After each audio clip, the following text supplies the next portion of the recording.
I'm Gail Eichenthal, and we're so thrilled to have William Goldstein, composer, instant composer, pianist, musician extraordinaire, at the studios of KUSC. Welcome. I happen to have grown up with somebody that had a similar talent, and I don't know. I estimate it's less than 1 in a million. That's just a I'd love to meet him because a slapdash estimate. But in my musical life, and I've spent my whole life in music, I've only met one person my own age who could do it. He had a teacher who could do something similar, who passed away recently. You might know the name of Richard Grayson at Oxy. Oh, yes. I've heard of Richard Grayson. Richard Grayson he was very well known, yes. Yeah. Now, he had a gift. Yes. What I don't know, because I haven't heard these people play, is whether they were actually creating really tight compositions or just creating music that was more loosely formed. Well, in the case of my pal, he never could burrow down and learn to read music. He just did not have the patience. You don't have to read, but you could still create. He can create. And record a piece that hangs together as a complex composition. But he always felt that it really inhibited his future as a musician tremendously to not have that patience to learn to read music, because his ear was so amazing. And he's a lawyer. So that's that. But anyway, I guess what I'm asking is how rare, in all modesty, how rare is this gift? I don't know. I don't know anybody who's doing this. Gene Capriolio, vice president of New Music at Edition Peters, they don't have any other composers of whom they're publishing instant compositions. I didn't know till 2011 that this was not common. As I was doing movie scores, sometimes when I'd be really pressed, I'd have my orchestrators come over and I'd look at this and we'd have it transcribed. They'd go home and orchestrate it, and they'd say that was pretty amazing. And I'd okay, just next. I didn't get it. Then Jan Kaczmarek invited me in 2011 to the Transatlantic Festival in Poznan, Poland. He knew about. Well, at the time Jan and I connected, I had released my second compilation of solo piano pieces, mostly improvised compositions, called Isn't It Romantic? The first one, First Impressions, came out in 1999. This came out in 2010. And Jan was fascinated by the instant composition. And he said, I want to have a competition in this. We haven't had a competition in this in 100 years, 150 years. Chopin, Mozart, everybody. Would you come? I said, I'd be delighted to come. So I came. When I do a live performance, I want to let people know that what's happening is happening in real time. So to illustrate this, I started inviting people from the audience to come up, pick 3 random notes. Mm-hmm. I did an album called Soul of an Actor, where 16 famous actors, Mel Brooks, Carl Reiner, the late Philip Seymour Hoffman, picked 3 notes. I created a piece in their presence. Jan said, we have to eliminate the 3-note thing. It's too hard. Nobody can do it. And when I started working with the people who were in the competition, none of them could do it. None of the 50 from around the world could do it. And I started doing these workshops in Poznan where I had people come up, pick 3 notes. I was improvising musical conversation with singers. I was improvising scores to short films without not seeing them before, just started playing with the first frame of picture and going on. And lo and behold, I had an epiphany that this is special, and people were getting so excited, I had to share it. So I started accepting invitations to do this more often.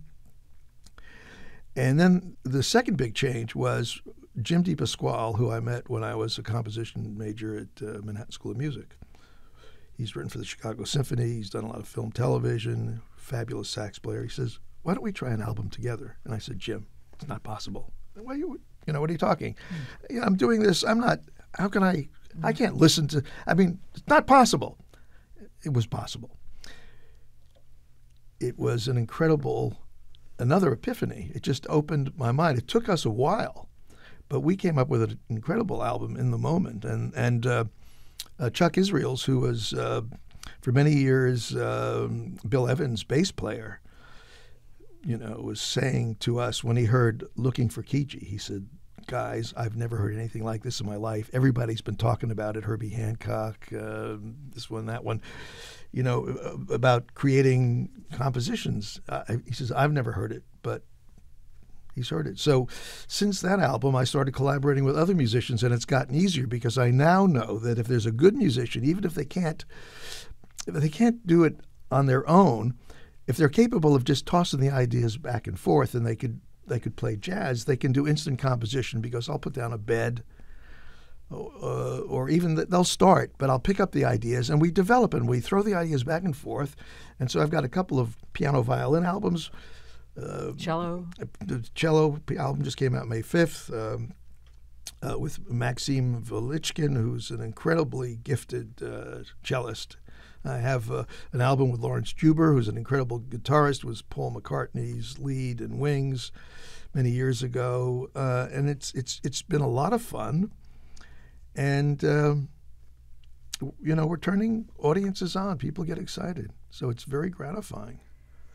So how would you differentiate between jazz improvisation and what you do?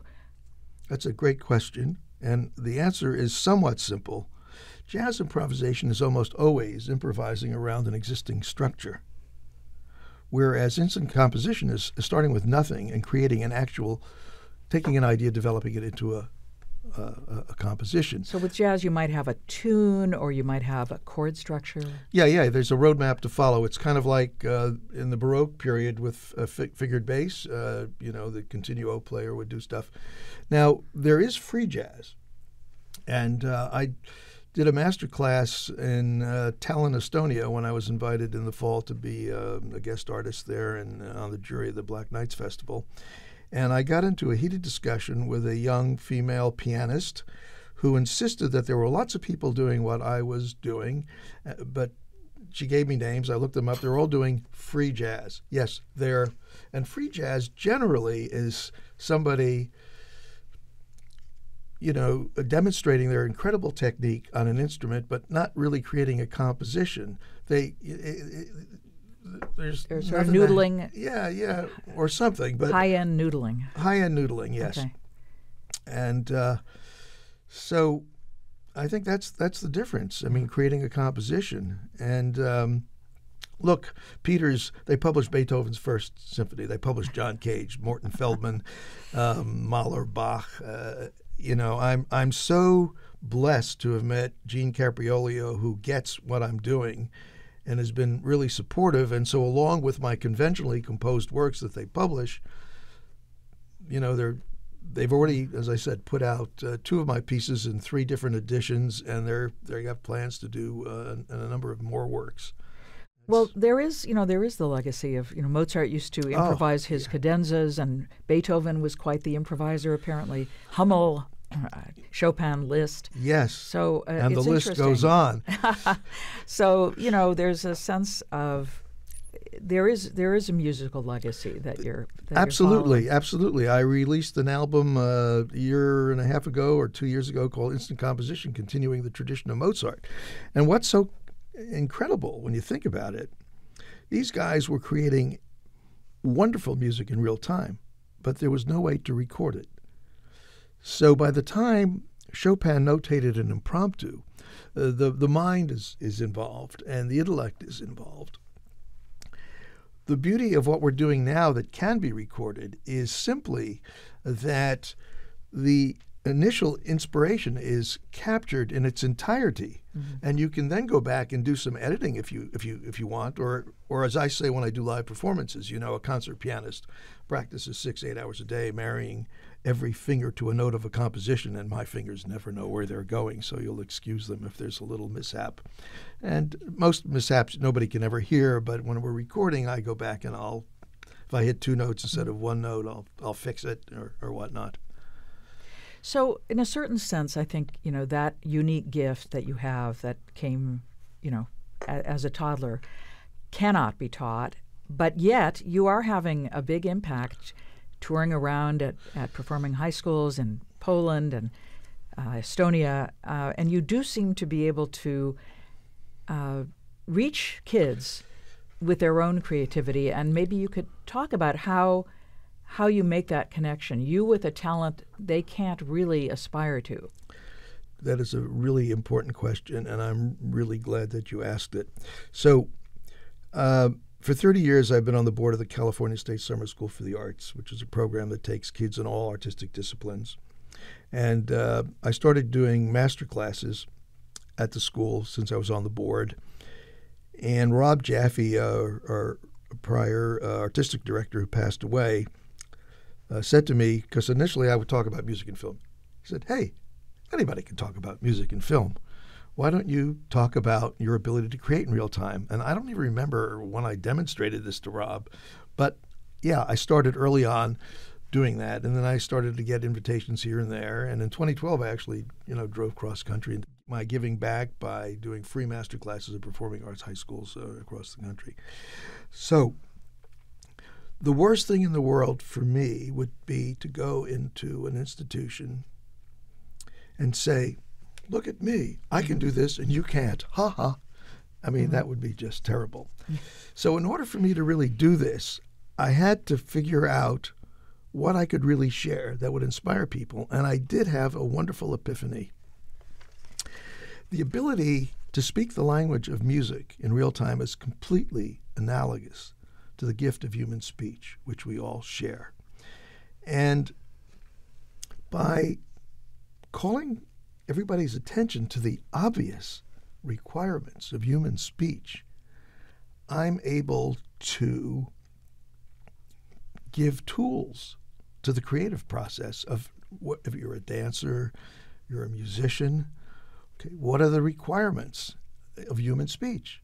It's vocabulary and the ability to deliver the vocabulary. So you want to learn the vocabulary of your art. If you're a pianist or a composer, fine. If you're a dancer, learn all of the moves, how to express yourself this way, that way. And then how do you deliver it? And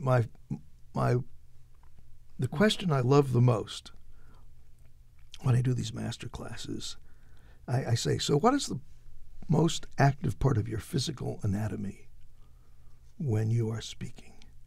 And very rarely do I ever get the real answer, which is the tongue. It's the last thing anybody thinks of because it is so natural, second nature. Nobody thinks of the tongue in their mouth. And then I ask, well, when was the last time you had to tell the tongue of your mouth where to go to make a sound? So if you can develop the technique of your instrument so that you can access it as comfortably as the tongue in your mouth, you will be able to speak the language of your art much more easily. And I think that's really how my gift is, really just being able to take the complex language of music, which is many elements happening simultaneously rather than human speech, which is one element at a time.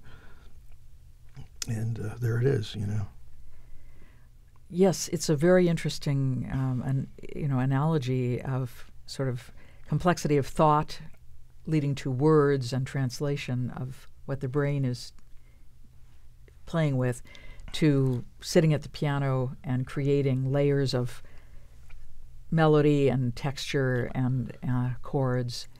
And that seemed to have come to you without trying. That's correct. That's correct. Did you study hard to learn how to speak when you were a baby, Gail, as you recall it? No. It was sort of a natural thing. And this was as natural for me, honestly. I do remember when I was 8 years old, my mom came out from New Jersey to spend a few months living with her favorite aunt, Ruth, who lived in Stockton, my great aunt. And they had a piano there. And that trip, having a piano all the time, there was a tremendous degree of progress. And it was shortly after that that my parents finally broke down and bought me a piano, you know? Yeah, exactly. But it was just natural. And it was like Burroughs said the year later, it was like inevitable. It was just inevitable. Yeah. It's cool that he was able to recognize it and not be threatened by it somehow. Well, as I said in my interview at Teachers College, our lives are impacted not only by the actions we take, but sometimes by the actions we do not take. Yeah. So. Yeah, it's certainly possible that you would have run into teachers who kind of tried to squelch your creativity early on. It's possible, but I do know many examples of kids who had all the right opportunities are doing just fine.